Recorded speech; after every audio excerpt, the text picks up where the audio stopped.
Morning, everybody. So yesterday on our topic of validation, yes, we spoke about how generally it's important to actually validate another person, and I want to bring an example with children especially. This applies in our lives with any other person as well, but especially with children, either in schools or at home. Parents tend to be kind of unfair towards them, and children actually sense that element of unfairness. Okay, so this element of unfairness of, oh, you're so naughty, oh, leave your brother alone, oh, leave your sister alone, you need to stop doing A and B and C, oh, I'm gonna come there and whoop your ass, and all the rest of it. These are labels that we throw to children, whether that's them being aggressive, whether that's them being lazy, whether that's them being hyperactive, whether that's them being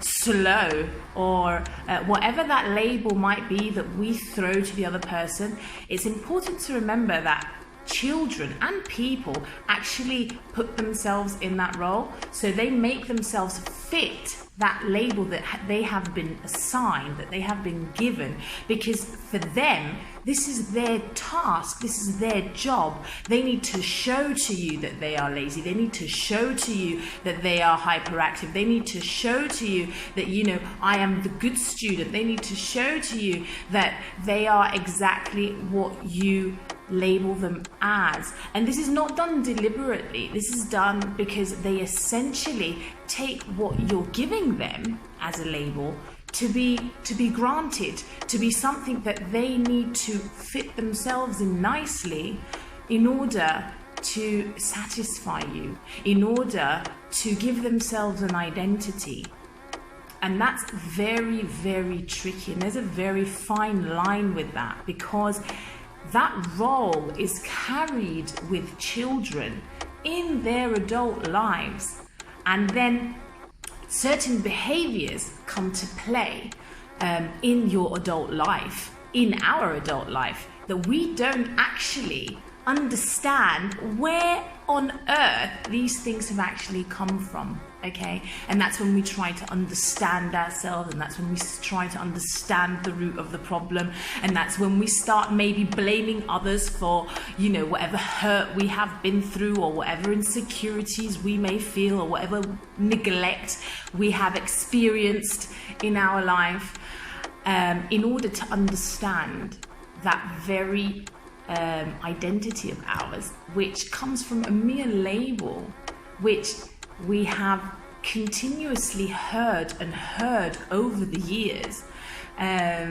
which makes us feel that that's who we are. And this unfortunately brings with it many problems in our adult life, not to mention a lot of guilt. And guilt is a huge topic, which we will explore at another stage as well. But this identity problem is something which children carry with them in their schools as well. So the teacher will, from beforehand, know that student is a feisty one, or that student is not so hardworking, or that student is hyperactive, or has hyperactive tendencies, or doesn't sit on the chair, or doesn't listen very well and is all over the place, or, you know, is the good student, and so many more aspects which unfortunately that child carries, which then makes the teacher or any adult dealing with that child seem a certain way. And that can often be a problem when a teacher